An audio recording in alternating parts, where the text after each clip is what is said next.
All right. Welcome back, you guys. Guess what? Boom! Boom! Oh! Didn't see that one coming. Didn't see that one coming. Oh, you have one too. Wow, I do. imagine that. Mm-hmm. So good. Refreshing. Another episode of What Matters Most. My name is still Josh, and this is still Danny. Yep. Yep. My son discovered yesterday that I was telling him, if at some point you want to go by, Danny, you could, because his middle name is Daniel, and his face was just like, what? He's a big fan of Danny, so For sure. yeah, so he's pretty excited. Jonathan, he's pretty excited to tell you his middle name. So Sick. just act surprised. Right. Yep. Wow, Well, really? and you see it on the I had wall, no too. idea. Yeah. Today I want to talk about boasting about tomorrow and how not to do it. What does that mean, Josh? So boasting about tomorrow, sometimes I think we've all done it to one extent or another, where we're like, specifically maybe when we're talking about like a vacation or something that we're going to do. I can think of an example of this. So you might know him. Uh-huh. His name is Yuri. Oh. And he lives for his #Yuri. vacations, man. Yeah. He just loves Hawaii. Where does he like to vacation? Anywhere tropical, Okay. basically. And that's all he'll talk about. And he's like, that's basically all I care about. Mm-hmm. And anyways, as you might know, in the beginning of this year, basically everything just hit the fan and everything went south. Everything got closed, and you couldn't really do that. So that was him. He was a little bummed out. I'm not going to lie. He was a little disappointed. Was he boasting about it? Was he posting about it? Was he? He was basically, that's all he would talk about. Yeah. So I'm so excited to go to Hawaii. I was like, shut up, Yuri. I've got my surfboard. Yeah, Okay, basically. He's Yeah. like, I'm just gonna be sitting on the beach. The water is so great. It's just blue water, just warm water. He's like, yeah, it's great. I'll be there for like a week. I'm like, sick. And I was like, suck it. Super sick. Yeah, that's Yeah. what you get. Uh-huh. So I'm just kidding. he still cares about Yuri. No. But when we boast about tomorrow, for things that we really don't have complete control over, it can lead us astray. It can set us up for some pretty severe disappointment. It can set us up for just kind of looking the fool, when we're like, yeah, I'm going to do this, or yeah, I'm going to do that, or I will be doing this. It's like, well, we don't know for sure. Like, are you sure about that? Yeah, and you and I were talking a little bit about this before, but where there does have to be some humility in there to where you understand, hey, you know what? I might. Yeah. So a better term, my grandma still says this, and I absolutely love it, but she'll be like, well, Lord willing. Be like, oh yeah, Grandma, I'll see you next week. Well, Lord willing, we'll be there. It's like it's such a thoughtful expression of, well, if the Lord wills it, if the Lord desires me to be there, I will be there. If I make it to that point, yes. And it's easier. It's kind of a weird thing.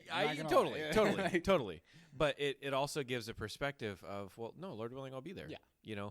And I think some of that lands, and we've talked a little bit about this before too, but where some of that lands on the integrity piece of let your yes be yes and your no be no, to where there are believers out there that their integrity level is so high that they won't tell you yes or no if there's even the slightest chance that won't come to pass. And so the people will say, Lord willing, because they can't for sure give you a yes or no, because they may not be alive, or they might not be able to make it, or, whatever.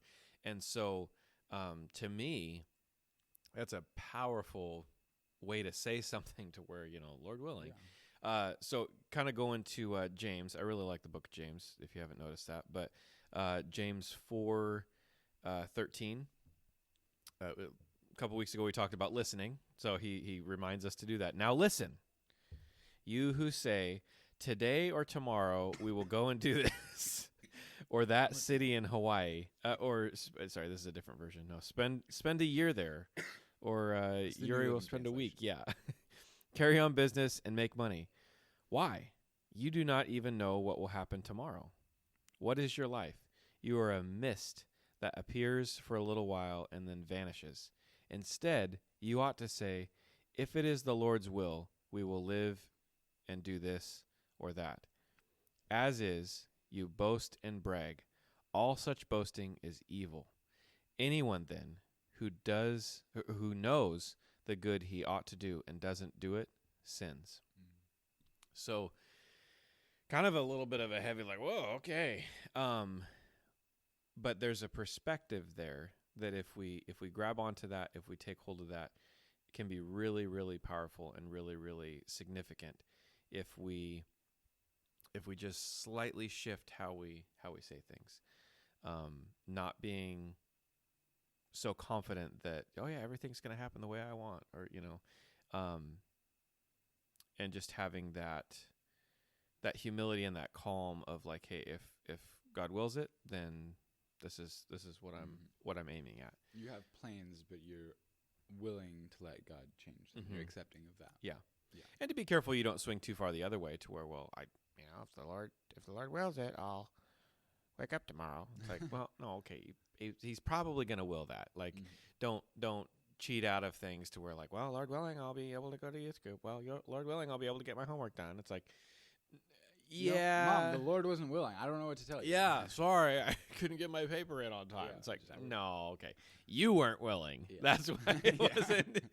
That's why you didn't get it in. So just being careful that we don't misrepresent that too, because I do believe that is kind of in line with taking the Lord's name in vain, to where you're saying something, misrepresenting the Lord, misrepresenting something that He's called us to do. So, how do we walk that out? How do we live that? Is there, Danny? So, like for you, what are your thoughts on that? Like, how do you communicate to those around you, and even to God, like, situationally about tomorrow, about your future? When somebody asks you, hey, what do you want to do? What's the spin that you put on that to where it's not as heavy as like, I'm going to do this and come hell or high water, this is what I'm going to do. But how do you say it in a way that is open to God changing it or blessing it? Like, I mean, I'm very, I think, like, to begin with, I am very, like, I like to know what I'm going to do. I like to have, a plan. And so, in general, when someone asks me to do something or whatever, it's my response is based on what I have already. So if I know that I'm not going to be able to because it's already full or whatever, or I just don't want to realistically because I know my schedule, I'll be like, no. And so I feel like I'm not very, most of the time it's either yes or no. In the times that it's not, I'm just kind of, I say, hey, I have this going on. Yeah, that's fine. We'll do that. I'll let you know tomorrow for sure. And that's kind of my always go-to is like, I'll let you know for sure. I think I will, but I'm not going to say yes or no just yet. Because that's the thing is I personally don't appreciate it when someone's like very quick to say yes, especially, and then they don't deliver because they couldn't. And it's not like, I get it. Things come up. Yeah. I've had that. Everyone has had that. And that's why personally I just like to say, hey, tomorrow I'll let you know. Or based on this, I'll let you know. So, I'm not really sure exactly what you're trying to get at there. Yeah, no, that's good. Yeah, but basically framing it in a way that there's honesty, there's integrity. Sure. To that, you're not promising something you're not able to deliver on. So, yeah, I think it also carries into boasting about tomorrow. It touches a little bit on pride and even ownership of who owns tomorrow. Right. God owns tomorrow. Yeah. So when you're like, I am going to do this tomorrow, God's like, are you though? And again, just the exposure of things when things don't go our way, when things don't go like we expected, when things don't, they shift. It can get more embarrassing and more troubling if we've boasted about it or set plans too far in advance. I mean, I felt that this last year with a couple of our trips that we had planned as a youth group, and it definitely was like, kind of a little bit of a gut punch, because you're like, man, I was really looking forward to this trip, or I was really thinking, yeah, okay, this is going to happen, and but through God shifting it and changing it and switching up the dates and everything like that, like the trip was amazing. We ended up being able to go in a time that was nicer weather, and for the same rate. Yeah. And so it ended up being kind of a cool thing to where, through not anchoring my hope and everything to that thing that was happening tomorrow, I was able to weather that storm a little bit better. Yeah. If you hold on things too tightly, not only is it still gonna, like, you're not gonna change it really, but then also you almost close yourself off to the possibility of it still, coming to fruition, and often it will be in a better way. Like, God's timing is always better than ours. Yeah. And if we just can't fully let go and we're not willing to let him take it, chances are we're not going to be able to. We're not going to even see when he's trying to give it back. Yeah. Yep. And there is value. We're not. I don't want to come across as like we're knocking scheduling or calendars or anything like that. But I think there's an attitude that can sometimes go along with, if we're not careful, it will get too anchored into stone. It will get too like, I am going to do this, instead of, well, I'm planning on this. Like, even saying that is kind of a maybe a lighter version of saying Lord willing, but Sure. It's, well, I'm planning on it. I'm hoping for it. I'm believing for it. Like, I'm aiming at it, like, right. It's on the schedule. But anytime we get into this, like, I am going to do, the only tenacity at which that is appropriate is like, I'm going to love the Lord with everything. I'm going to go after God with all my heart. Like, I'm going to, like, that's good. But when we're like, I am going to do this, you set yourself up for some pretty severe disappointment. And I've found, this is the weird part too with that, have you ever run into this where you look forward to something almost too much, to where then you actually encounter it, or you actually arrive at tomorrow, and it's not as good. And you're like, oh, I kind of expected it to be more. that movie wasn't as good as I was thinking, or that thought, or that food, or that, whatever, like, a little disappointing. Yeah. And I think sometimes that can also be a trap that we can fall into as well. If we're not, let's just get excited about what's in front of us, or what God has for us in the future, but not putting too many expectations, or filling it up with hope or anything like that, to where, well, I'll be happy when. Right, and that's how you get caught in that whole cycle of, hey, when I get this car, I'll be happy. When I get this home, I'll be happy. If my family is exactly like this, I'll be happy. Yeah. And to me, it's maybe a close cousin of boasting about tomorrow. You're saying, I will be this when this happens tomorrow. When the future hope, or the future situation, or the future shift happens there, then I'll be happy. Then I'll be, and it's like, okay, in a way that's kind of boasting in tomorrow, of saying, I'm not going to be happy now. I'm not going to be content with what I have now. I'm going to be frustrated and tense until this happens tomorrow. And again, I think it kind of sets us up for not being content, not being happy with what we have, and not fully appreciating what's right in front of our face today. And so, just what matters most in that is just being grateful for what we have now, and being in a spot where we are expecting good things from our Heavenly Father. We're expecting blessing. We're expecting, joy and peace that surpasses understanding, and that we're able to endure and persevere things. But that we're not getting so caught up with, tomorrow I'll be happy, or tomorrow I'll do this, or tomorrow I'll do that. Like, we need to